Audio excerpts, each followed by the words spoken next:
Okay, we are recording now. Hi everyone, just a very quick one. I thought we'd do some checks before we get started. Thank you for joining me this evening on this online session, and I hope all of you are keeping happy and healthy at the moment. I know it's a really difficult climate we're in as it stands. So yeah, let's do some quick sound checks. So could you guys just put in the chat rooms if you can hear me? Thumbs up or a hi or a whatever. So I just wanted to make sure that you can hear me okay. Yeah. Cool. Wow, yeah. Awesome. Okay, and video-wise, can everyone see us okay?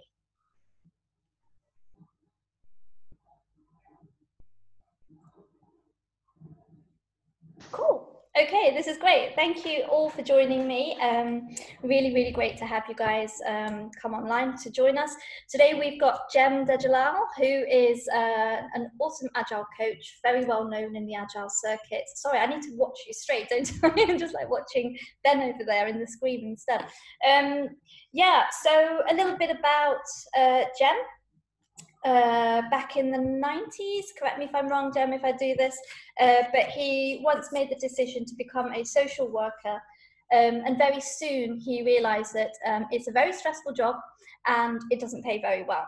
And on that note, he decided to look for a different type of stressful job and one that would pay well enough, in which case he then got into computing, which then led to his coaching from Scrum Master to a coach. Some little unknown facts, Jem, sorry about this, but Jem is known for freestyling and rap, and he's actually done a lot of rap battles back in the noughties, which is also a very interesting thing about Jem. For us, it's a real pleasure to have Jem join us at Agile Expertise. It's a huge, huge pleasure, and we're really grateful that you've decided to come on board with us. Quick introduction to Ben. Ben, did you want to quickly introduce yourself as well from Agile Expertise Recruitment? Yeah, sure. So yeah, I obviously work at Agile Expertise and help sort of co-run the meetup with Chatal. Obviously, my name on the meetup will say Richard Harris, and that's my MD, but I'm actually Ben. So yeah, obviously great to have Jem here, and I'm really looking forward to hearing his talk. Yeah, so before I hand it over to Jem, just a few house rules. We've got you guys all on mute. However, the chat window is open for you. So if you have any questions that you want to ask us, please put them into the chat window. And without further ado, I'm going to hand it straight over to Jem and go on mute. Cool. Thanks very much. Thanks everyone for taking the time out to log in and check out the talk. So what I'll be doing is I'm going to be sharing this screen with you. Just want to make sure that I'm hoping everyone can hear me quite clearly as well. So I'm making sure my microphone is working to not assume. Okay, I'll take silence as all good. So, all right, I'll begin. So just checking in now. Again, I'm hoping you can see my slideshow here, like a slide deck. Is that all good? You with that? Yeah. Okay. Brave spacing. Tales from teams who found a way back. All right, we'll talk about what that actually means. One of the things I want to I want to frame this conversation in this respect. What I'm doing is, this is not academic. This is not something that I read from a book per se. This is really my experience over the years and things that I've noticed. And I want to be very clear here. These are patterns. And I use the word patterns or pattern because a pattern is a general solution to a known problem. Really emphasizing the word general. In other words, it's something which is worth trying. And working in the complex space as we do, there are very few silver bullets, if any. Okay, so that's me. You've probably seen me. You probably, if you follow me, you probably mute me most of the time because I've got an opinion and I like to use it. But that's right, sort of like later 90s, social work. I've always had an interest in computers and I was a computer science grad. I fell into a Scrum Master role, didn't have a Scooby about what that was, but I knew it involved helping people. 40 plus roles in the last, say, 16, 17 years now, 100 teams plus. And I think my claim to fame is I've seen many, many failures in my career and I embrace them because they've certainly helped me humble myself, but also helped me get past my imposter syndrome as well. I don't seek perfection anymore. Okay, Agile transformations, this is generally what they look like. I've been part of one of the biggest transformations in Europe. I've been part of transformations at the team level. I'm sure you have all been at different types of transformations. And this picture is really a metaphor for what happens after the well-intended, enthusiastic start to a transformation. We have a roadmap, we bring in the experts, we're excited about the possibilities, we're using OKRs, we're using KPIs. There is no doubt that the intention is good. But for whatever reason, the status quo, just like any biological system, anything, when we're talking about, say, complexity, it seeks equilibrium. In other words, it wants to do its thing and go back to what it knows. If you lift weights in the gym, what we know is that the reason that lifting resistance is hard is because your body is seeking equilibrium, and you have to work hard to stop yourself from falling back into old ways. So let's go forwards. If you look at these dots, again, a lot of my talks are through metaphor, and I'm known for my terrible metaphors, so you'll get used to it now. But on the far left is thinking about transformation, how it works at scale. It's pretty messy. And the idea is, again, with a roadmap and with enough people, with enough analysis, with enough experts, it's ironic that in the Agile world, sometimes we fall into the trap of a predictive, reductionist way of thinking, when Agile is very much about a holistic, adaptive way of thinking, okay? Seldom do I ever see it become like the stuff on the far right, which is where all the blocks are perfect. I see it as a constant flow between very messy and kind of things getting themselves together. So let me make this a bit more tangible with this. Now, I know that you might be thinking that's me without the billy goat. My head's probably a lot shinier than that. All jokes aside, you've heard this expression before, right? You've heard the expression of, we want to create well-oiled machines. And managers, heads of, CTOs, MDs, that would be like, hey, come on in, we want to create well-oiled machines of teams, of departments, of organizations. It's not ill-intended. And I can see the allure of thinking about human systems or complex systems as machines. Because when you think about a mechanical machine, again, it's something which is made up of a finite number of parts, and you can assemble it, you can run it. And if it breaks down, that's great, because our expert can fix it. So this idea of creating well-oiled machines really is speaking to the paradigm, the thinking of change with humans can be predictable. And as we know, with the virus situation, with the Brexit situation, we can see how messy and how chaotic our systems and how they can be affected with the flux that they're in. They are not as linear and as predictable as we want. And that's why I'd like to offer you a new metaphor in this talk. I think of change not as machines, I think of changes as cities. So if you were to imagine your home, your house, not always, but it could be, and it's quite common, that it's a place whereby you're able to take some risks and you can probably speak your mind, and you feel like there are people around you that can support you. Your home in this case could be a team, and a team, or your house, many houses make a street, and a street make a neighborhood. In our neighborhoods, we have, in our organizations, we have, I don't know, HR, product technology, sales, procurement, you get the idea. Some neighborhoods are a little more welcoming to us. Some feel a little bit more frosty. Some neighborhoods have got a sense of community, and they come together in a form of activism and talk about issues that are common across the organization. And this may manifest in the form of like guilds, chapters, communities of practice. Now, if you think about the container for your house, your street, your road, the container is the borough. And if you live in a big enough organization or city, should we say, you have more than one borough. Who are responsible for making the decisions that affect the structure and the ways that cities operate? Who has a lot of clout and a lot of influence? Well, in a city, in the Western world, we have MPs and we have councillors. And MPs and councillors, they have a really, really tough job of trying to meet the needs of all of the citizens. They've got a number of priorities. They've got a finite amount of resource and capacity and infrastructure. So let's just say they've got a hard job. And to complete this metaphor, we go one up. We have our PM. We have the Prime Minister. It could be your CEO. And your CEO has their executive team. It could be their chief of finance, your chief of sales, so on and so forth. So my question to you would be, in your city, do your MPs and your councillors always come through for you? If I had waited for my Prime Minister or my MP or my councillor to come through for me with a parking problem that I have in North London, I would probably be waiting a very long time. And the example would be on my road where I live now, there was a gentleman who was parking multiple cars for commercial purposes. So he was selling cars, buying and selling cars.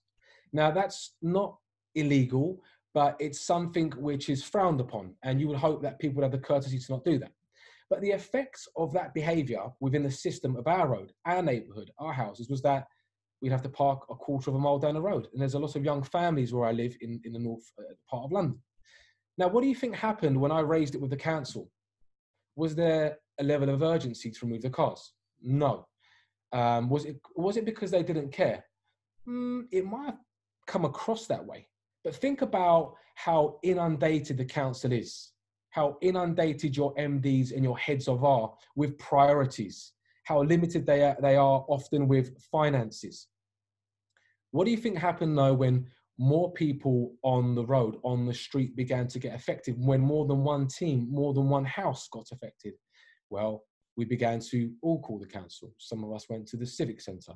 We formed a petition. Some people went to like a councillor's surgery, which is where you can like voice your complaints about things in a borough. Now, eventually, we got there.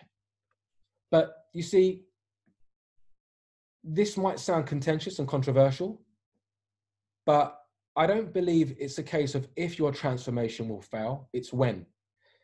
Your councillors, your MPs, your CEOs, they can't always come through for you, which means that if you do not create a level of pressure to remind, to refresh, to provoke, to disrupt why certain things need attention, why we need to remind people that certain ways of working are important, then the status quo, the weeds, the grass, the status quo will do what it does. And it's not a good or bad thing. It just does what it does.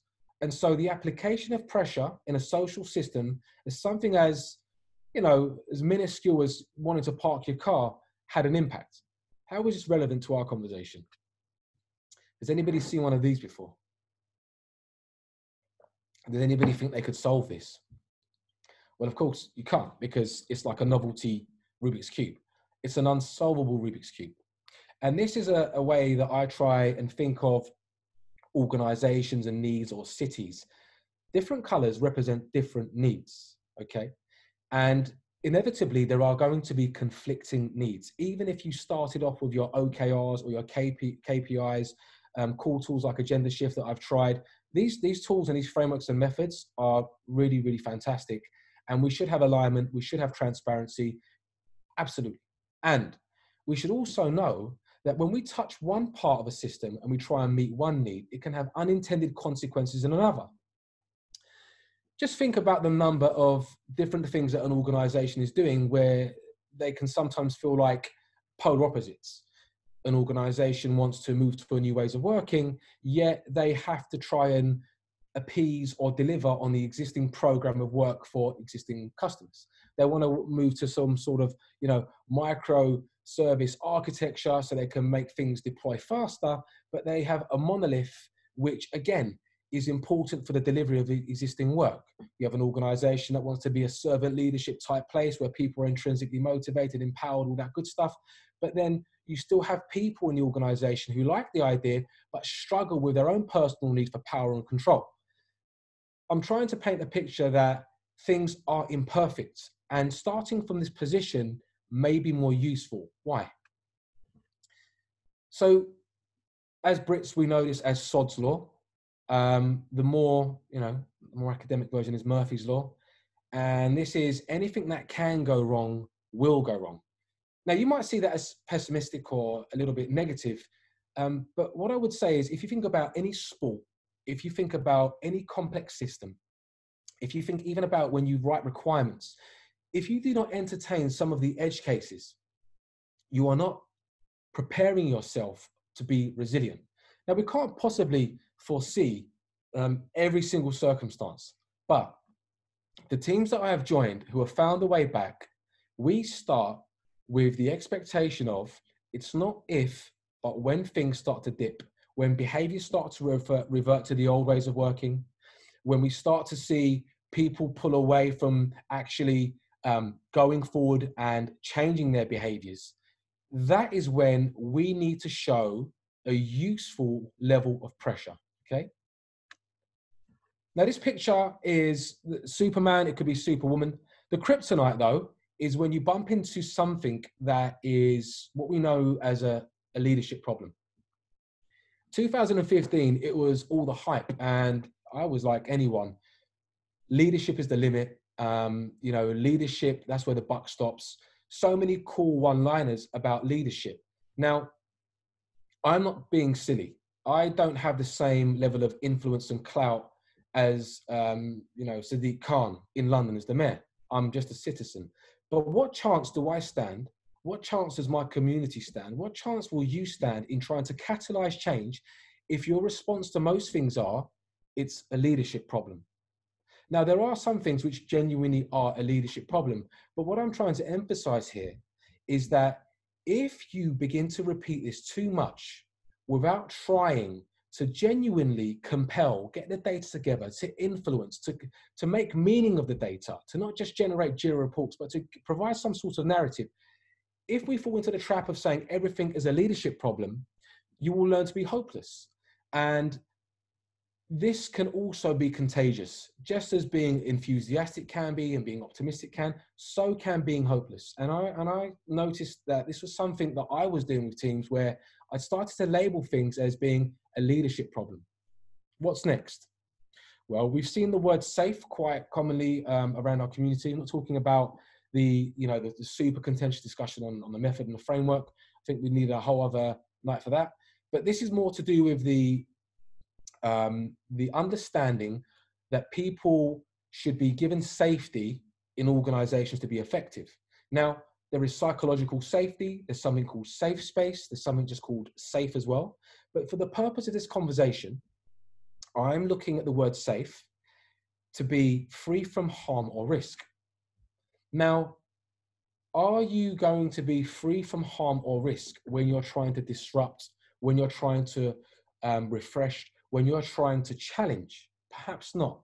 Is it a great aspiration, though, that we should try to make people feel safe in our organization so they can find their voice? Absolutely. Just that the question is, what will we do in the interim? And if you think about the metaphor of a city, who is responsible for your safety? Is it someone else's responsibility? The police, perhaps? This is not binary. So there are different types of gradients of safety, but I'm just trying to get you to think about who owns safety. So I want to delve into this a little bit more. What comes to mind when you think of the word safe? Maybe just take a few seconds to think about what do you think of when you hear the word safe?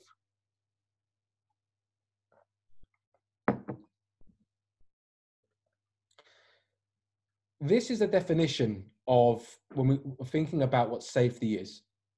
And let's just look at this together. This is one of many. A place in which a person or people can be confident that they will not be exposed to discrimination, criticism, harassment, or any other emotional harm. This is a low-risk environment to make change in. I'm sure that we would broadly agree with that, right? If you're not going to be discriminated against, criticized, harassed, or on the receiving end of emotional harm, then you could probably find your voice quite easy, right? That's low risk. And again, this is an important aspiration to have. But my question is, and I've asked this to teams as well, are there any drawbacks to being safe? So just look at that part there, where we say, they will not be exposed to discrimination and criticism. Okay, well, let's just touch on that. Discrimination, what does discrimination mean, to get a shared understanding of the word before we just peel this back a bit? Discrimination is to hold an idea or a belief which results in an action where you treat people differently.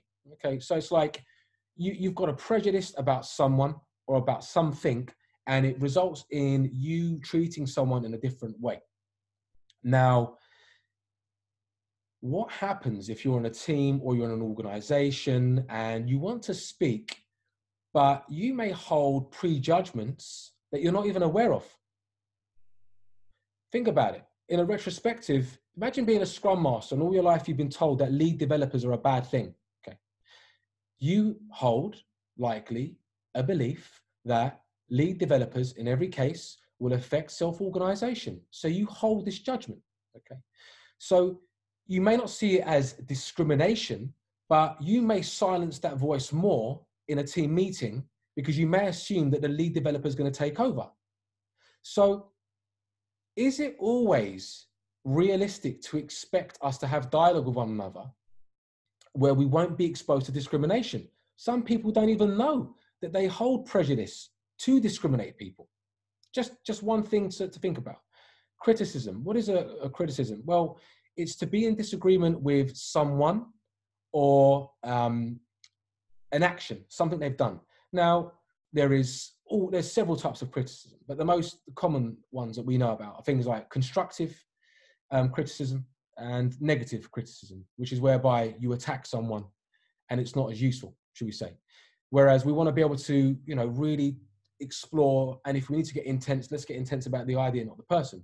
Is it wrong to see the faults of an idea? Is that a bad thing? What happens if we create a space whereby we're focused on being safe, but we're now scared to kind of speak because we may criticize someone and we may have broken that rule?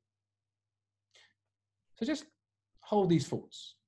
Now, when we think about risk, and I've done this with teams, and maybe it's a quick exercise you can do. If you can think of a safe space, all right, okay, work or personal, think of somewhere that you feel safe, whereby you don't feel you'll be discriminated against, you don't feel that you'll be criticized, you don't feel you'll be harassed. Think of somewhere. And could you think of that somewhere? So in the form of like a relationship, it could be platonic, it could be romantic, it could be with your family. Are there any topics that could be more challenging to have on this scale of 0 to 10? Are there some topics you could have with your spouse that's not risky to talk about? It's not going to cause any kind of conflict. It's quite comfortable. And there are some conversations that you have that may get his or her back up. Same way in your team. Are there some conversations that are totally cool to have, but other conversations you're like, whoa, we need to talk about this, but I know if I bring this up, I don't know if I'm going to be safe because I might get criticized for it. There could be conflict here. So just take an example of how that's been modeled by one team. One team talking about football was not risky. Talking about dropping the daily scrum wasn't risky. Trying Kanban wasn't risky, but questioning the team lead in this case. So the team were using peer reviews in their software development lifecycle. And the lead in that team was not for pair programming. The details don't matter here, but this was quite a sensitive subject in this team. And so we know if we are going to move towards risk and have a conversation which may involve conflict, have a conversation which may involve critique from us and from the, back to us, we know that we may be stepping out of safety or a safe space. So I've got a whole other talk on how safe space and brave space connect, but this talk, just again to refresh, is about what is it that teams who have been able to find their voice to help with a failed transformation, what did they do? Well, before we talk about that, let me talk to you about, say, 130 teams I've worked with in 40 plus roles. This is the most common set of factors or elements that I see. And by no means am I judging anyone. I totally empathize. I get it. I too go through this cycle many a time. So this is what we see from teams that don't have resilience. And when things do go wrong, they can't help the transformation. First one, why aren't they sticking to the plan or to their plan? The belief that if leaders are serious about agile transformation, they're not going to revert back to any of their old behaviors. You know, when you spoke to them about creating a roadmap for 18 months, and we said there's a cone of uncertainty, and looking forwards, we're really creating a stick for ourselves. And the reason that we're doing that is we've got to change budgeting from annual, we should go to monthly. Your manager understood it intellectually, but when they tried to have that conversation with the CFO, it didn't work, okay? And there is a status quo for them. There is a pressure, just like in a city, there is a society, there are traditions. And often we have a lot of empathy for teams, but we need to have a lot of empathy for leaders as well, right? So they may intellectually get it and they may be all over it. How many times have you heard about a manager reading Turn the Ship Round or Dan Pink's book on drive, intrinsic motivation? Are you with me? Very few managers will look at it and go, most will look at it and say, wow, you know, who wouldn't want teams that are full of beans and who are empowered? I'd love a team like that. But making that happen is hard. So just because they fail and they go back into their old reflexes, it doesn't mean they're not serious about it. And we'll talk about what we can do. The second cloud, why can't they make us feel safe in this place? Often, I think there's modern agile, really cool stuff. There's psychological safety. There's some really great stuff here. The idea of an organization making you feel safe, again, is a great aspiration. But what will we do if the same status quo that kind of suppresses our voices, knowingly or unknowingly, if we wait for that system to provide us with safety? You may be waiting a long time. Okay. Finally, that's a leadership problem. So I've done this to death with the other slide, which is, you know, we can't fix that. Why can't we fix that? Well, we can't have a CI infrastructure. Why not? Well, it's a leadership problem. They didn't provide budgeting. Okay.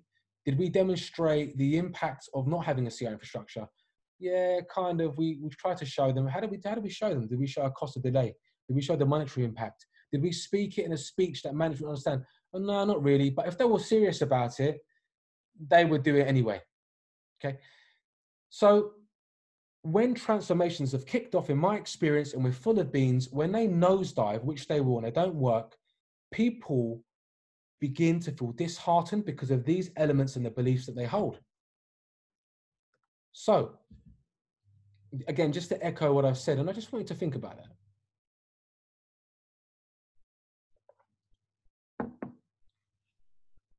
Can you think of one? Can you think of the civil rights movement?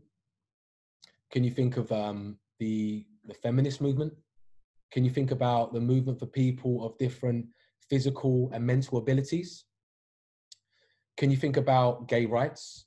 Which of these movements, which of these radical changes in a complex adaptive system was gifted and welcomed by the powers that be? Now, is it because every single person in government was like, no, gay rights is a bad idea. No, people in a wheelchair should not have a ramp on the Piccadilly line. I'm sure that most people were like, everyone deserves equality. Everyone deserves enablement when they're traveling. Are you with me? And at the same time, I'm also sure that the government or your organization has a number of competing needs. They have a finite amount of money, a finite amount of capacity. And you also have people who are making these decisions, which means they are not perfect. They are going to fall back into their old ways of working. So radical change does not happen when there is no pressure. There are very few radical changes in complex systems. In fact, you know what? When we talk about case studies from Deloitte or PricewaterhouseCoopers, or think of any awesome case study you've read, there's some really, really good ones, right?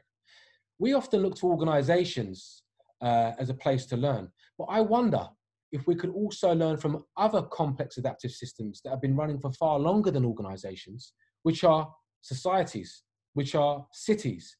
Again, these are social systems whereby complex changes are trying to be made, and they do not survive contact with the enemy, and the enemy being uncertainty. You have a plan, you try something, it doesn't work. So, Rosa Parks, we're talking about climate change, which is another one. You may have very strong opinions. I have certain opinions as well when my commute has been disrupted. But will we be able to make a change and force the hand of the powers that be to take notice if we don't disrupt? And the coronavirus is actually a really pertinent and good example of this, because this is such a disruption that we can not afford to do anything about it. And I have to tell you this might sound a little bit cynical, but most social change happens when there is a monetary incentive. Okay? Now that might not sound too nice, but if you look at social change, there is often an economical element which is attractive to the people that make the change at the top. And that's not a bad thing. That's something to know and something to utilize. So when we talk about trying to make a change, if we talk about Scrum, we talk about Agile, we talk about Kanban, we're going to lose those conversations. We need to talk about impact. We need to talk about risk. We need to talk about time to market. Do you see what I'm getting at? So connecting your change to things that matter is important. Anyway, I think that's enough doom and gloom. I'll introduce you to some more of the rare but positive stories. These are three teams that have a very close place in my heart. I'd say they're quite an exception, where they used some of the Brave Space stuff. At the time, I don't think we knew we were doing it, but looking back in my journals and looking forwards, I can see they were doing certain things that other teams were not doing. And when the transformation went upside down, they found a way to inspire change. Okay, let's talk about that. This was one of the mentalities that these teams took on. When we spoke about change, or was it Thomson Reuters or JP Morgan or Goldman Sachs, that these are not easy environments. These are aggressive, challenging environments where you've got to balance the ability to deliver and learn, be competitive, all these things. Really hard gigs for coaches and Scrum Masters, for most people who are interested in a human-centric way of working. This was a question that we would ask. What are the consequences of not speaking out? What are they? If you don't speak out when your transformation is going in the wrong direction, what are the consequences for you?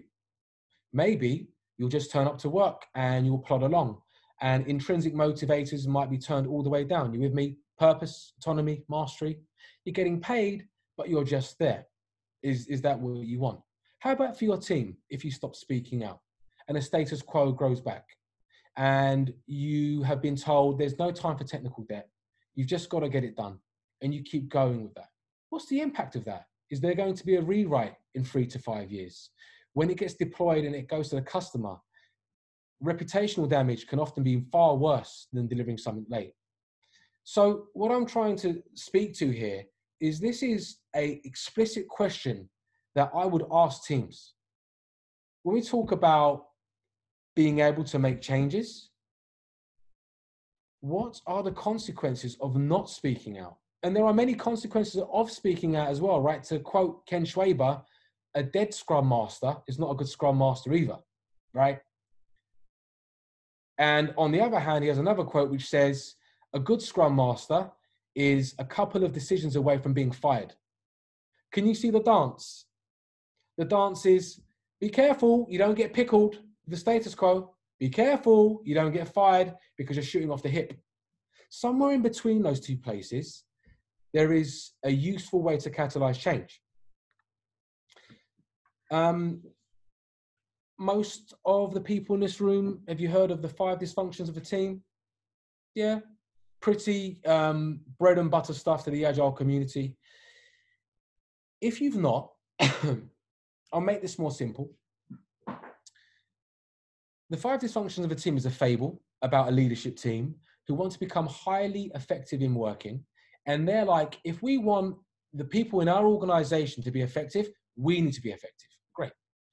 Now, what they said is the underlying reason why teams can't become high performing is because of a lack of trust or an absence of trust, okay?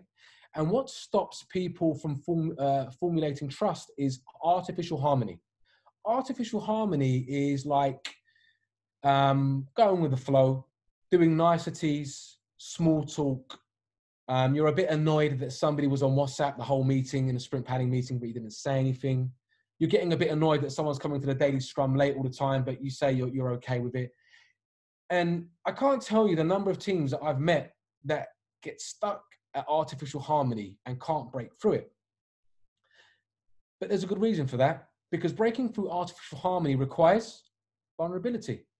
And this is where it ties with the ideas of being safe, because if we use the definition of safe that I've used here today,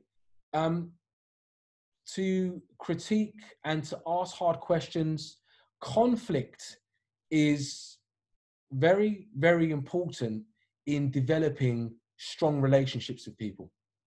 Teams who have been part of failed transformations, that have had strong relationships with one another, have been the teams who have been able to catalyze a change and try and help things get back on track.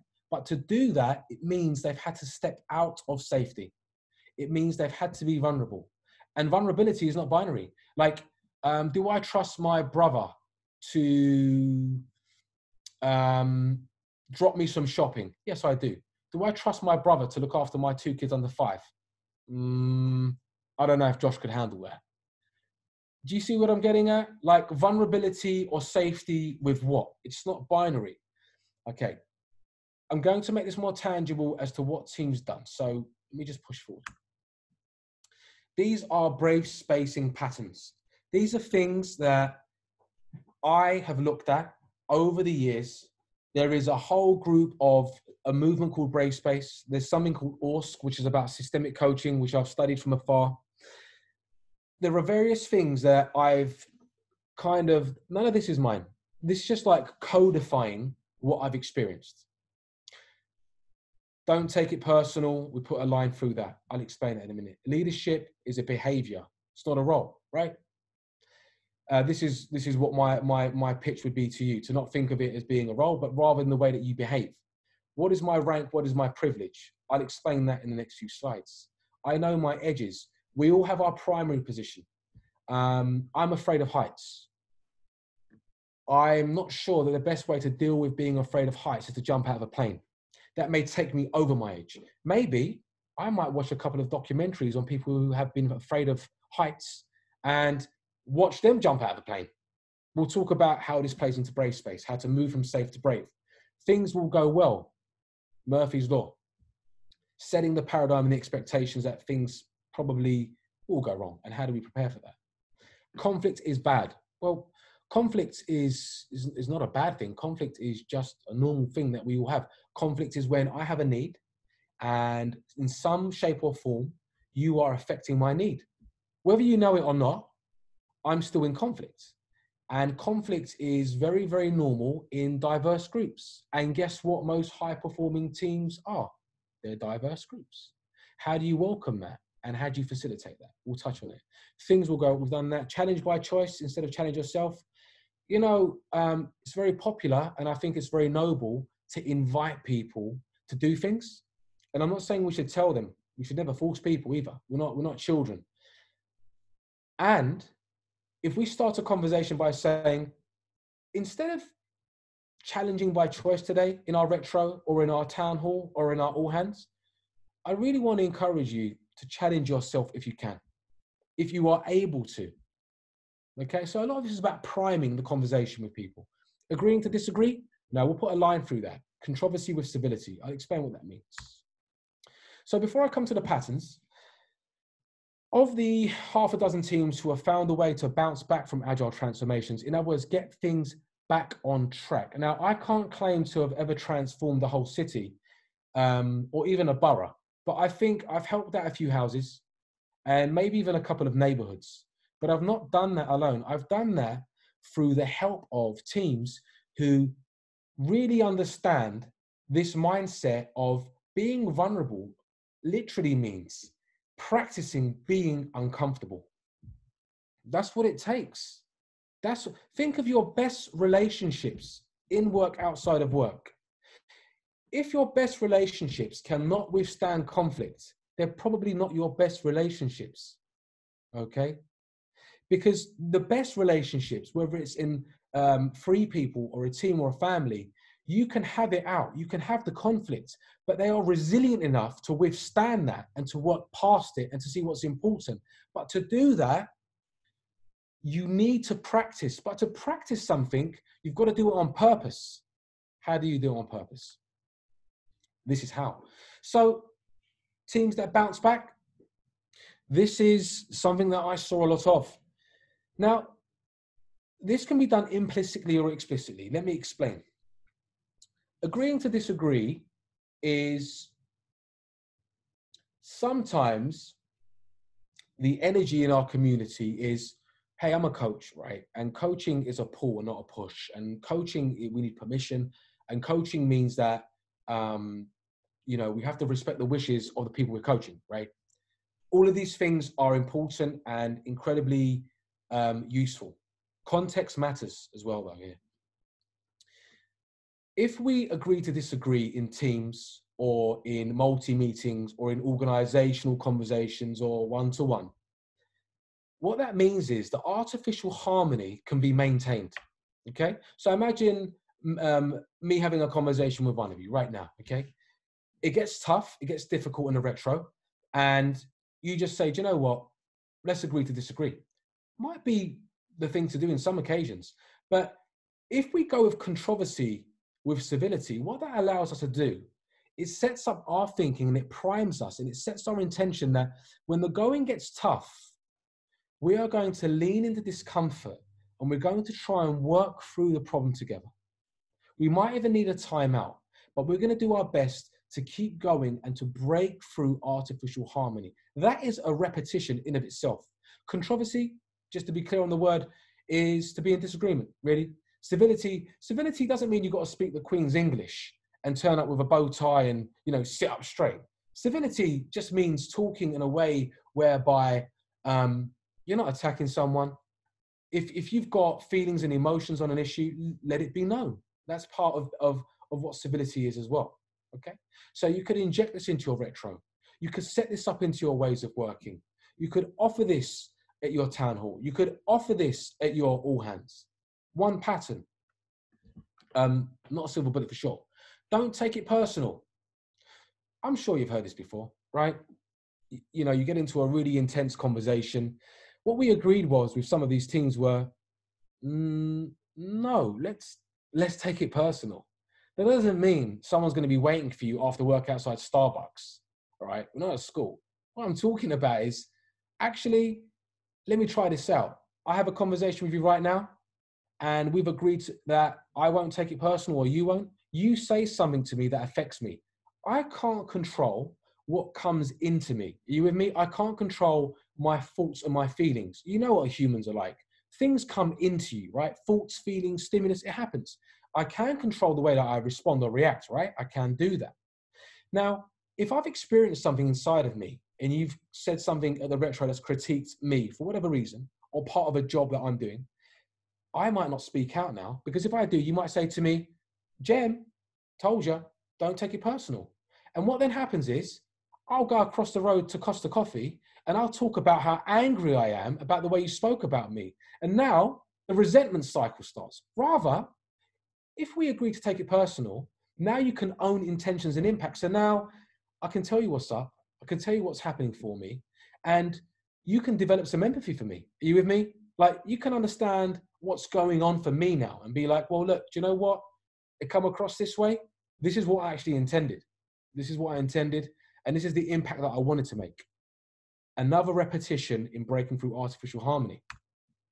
Challenge by choice, challenge yourself. You know, about a year ago, in a pretty well-known financial institution, I was working with two, well, let's just put it this way, a large department and had a development team which had over 40 developers and had a testing function offshore with about 30 testers. Okay, like component teams, quite separate. Now, when I got to know the team separately, speaking to some of the team leads, what came out was that the test team always felt like they were an afterthought. They weren't involved in estimations. They were expected to go fast. They're always challenged on why things take so long. So they were disgruntled. But whenever we did multi-team meetings, this never came up. Now, when I facilitated overall retrospective, another multi-team meeting where we brought in people from the front end and the back end, and we brought in some of the testers, we started to speak about this. But what happened was no one was talking. The test team went completely quiet. Now, one option is to turn around and say, hello, is anyone going to speak here? Yeah, this is not good enough. You guys need to be brave here. That's not the way to do it. That's the way I see it. However, speaking out what you're seeing and speaking out to the system of people and saying, look, I understand there was this issue, there was this challenge, and I'm learning it came from the test world. What do we think about this? It's an indirect way of inviting them to challenge themselves. Because the other extreme you fall into is that everyone goes quiet and you say, oh, we can't say anything because, only want to challenge by choice. Artificial harmony stays where it is. We don't get to hear about things, and then we don't move forwards. I know my edges. I'm going to do a bit more of a tiny deep dive on this. It's only like 5 minutes. But this comes from something known as edge theory, and I've done this with teams. How are we doing for time? I just want to make sure I'm okay. Right, we're getting there. All right, edges are a way of understanding where you are as an individual and how far you're willing to go. So let me walk you through this. On one side, where you are now is your primary position. This is where you are comfortable, okay? This is where you could say you feel safe, all right? On the other side, the apex of the triangle is what is possible. It's where you want to go. It's where you could explore.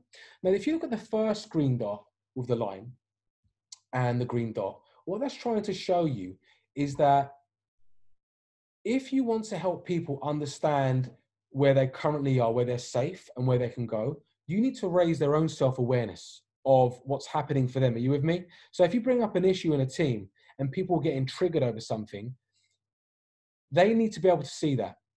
So these teams can kind of see when somebody is showing signals like they're getting defensive or they're stonewalling or they're getting into a kind of like aggressive stance.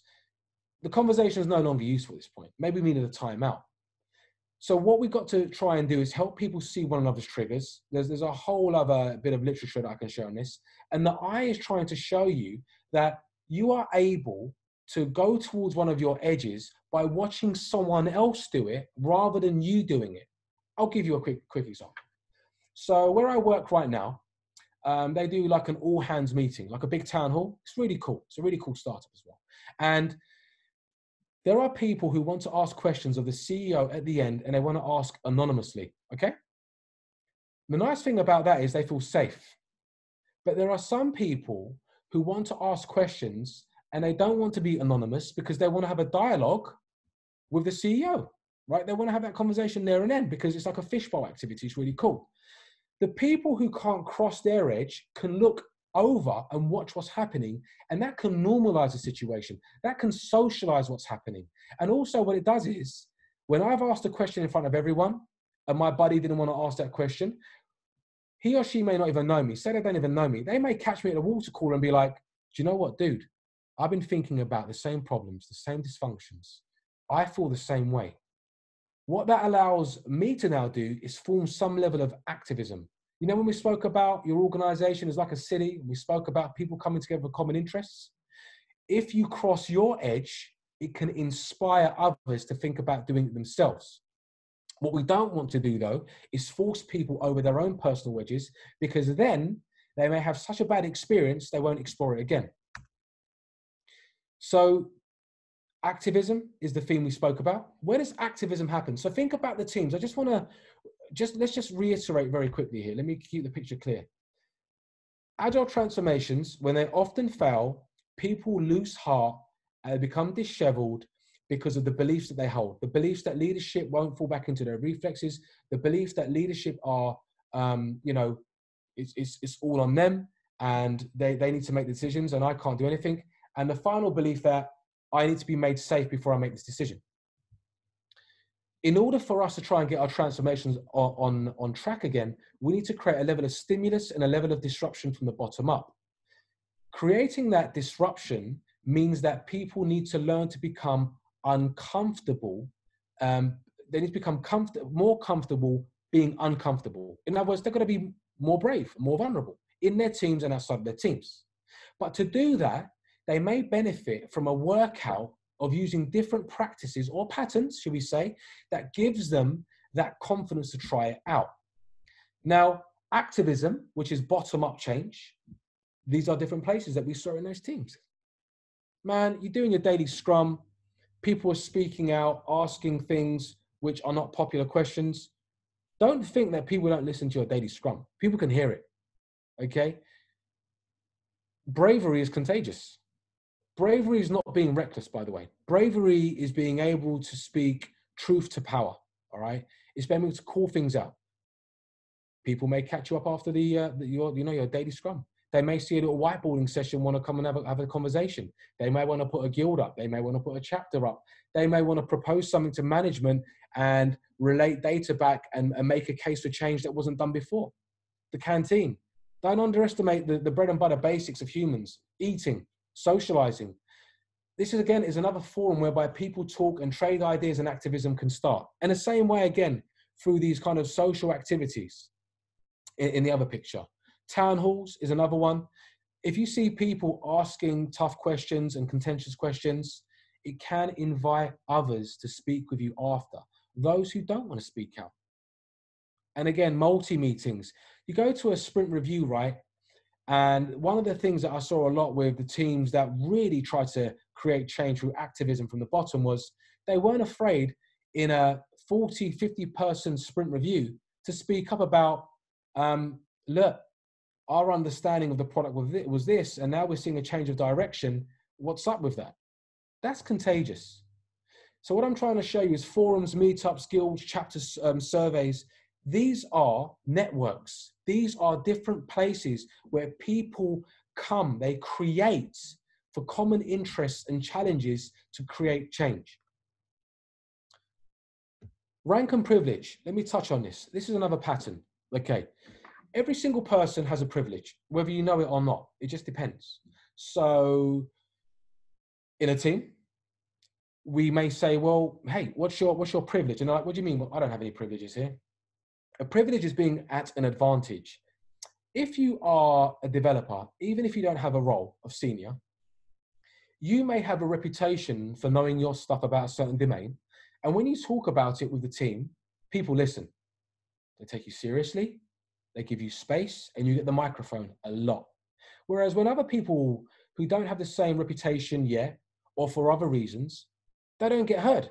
So these are marginalized voices. Just like society, there are marginalized voices. So what we need to do in our teams, the people who have the privilege in conversations, who share most of the opportunities to speak, allocating their privilege to others so others can be heard. Why? Because it lets more diversity of conversation happen. What does that do? More diversity, more conflict, more breaking through dysfunction. More breaking through dysfunction, more repetitions towards being vulnerable, and more repetitions towards being brave. So as we start to wrap up, again, a question to ask yourself. Are the best of societies those where we challenge or wait for permission? I don't know. This all can come down to the way that you see the word civilization or civil. Now, I'm not arrogant to think that one civilization is better than another. I know that, for example, part of where my family's from, if you were to speak your mind in a certain part of the country, you could go to prison. I know that in London, if I speak my mind, in fact, you can go somewhere in London where they give you a little box to stand on and you can shout it from the rooftops. No one cares. Now, what's civilized? To be civilized means advanced social values or norms, right? If you want to see changes or an advancement of how your society works in your city, do you wait for the status quo to do that? Or do you begin to catalyze the change with patterns? And this is me trying to show you how this picture is a lot more messy than a robot, isn't it? It's very messy. The longer you look at this, the more you'll see. But this is what complex change is. Things are wacky, they're archaic, they're crazy, and they can be scary. And think about this kind of a hierarchy in terms of, not hierarchy in authority, but the epistemology of the way I'm talking about the metaphor. In other words, house, street, neighborhood, borough, city. Think about what you can affect. And as I wrap up, this is what I would put it out to you as. When I start transformations, the teams that are able to make a comeback, they begin with this understanding. The world is imperfect. There's no method. There's no scaling framework. There are no patterns that are going to guarantee you're going to get it right. It's going to be imperfect. Things are going to break. People are going to fall back into their reflexes. Taking action is scary. You know, you've heard this before, right? From people that you may work with. Like, dude, I've got a day job to do, let alone be involved in organizational change. Totally get it. So don't expect people to be brave every day, okay? Trying again is tiring. Resilience is everything. If you're working in a complex system, the only way to learn is to fail. Failing on a regular basis means you need to be resilient. But, and to end this point with this, to end it all with this, practice makes better. If you explicitly set up teams or set up some type of way of working whereby people understand artificial harmony can be broken through practicing vulnerability, through some of these brave-based patterns, you're never necessarily going to be comfortable having hard conversations all the time, but practice certainly makes better. That's it. Thank you.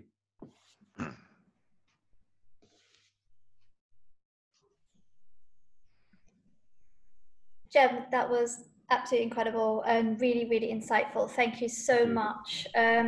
So we're now going to hand over Q&As. If you're okay with time, are you okay with time?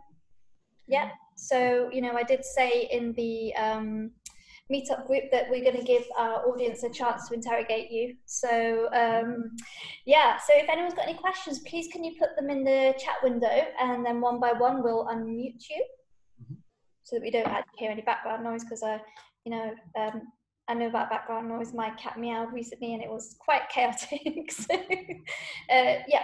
So any questions, guys, please put them in the chat room.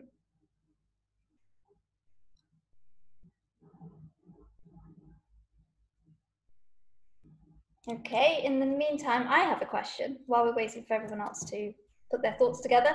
And that is, when it comes to speaking your mind, it can be quite difficult. And yes, people can be afraid of, you know, speaking out about certain situations.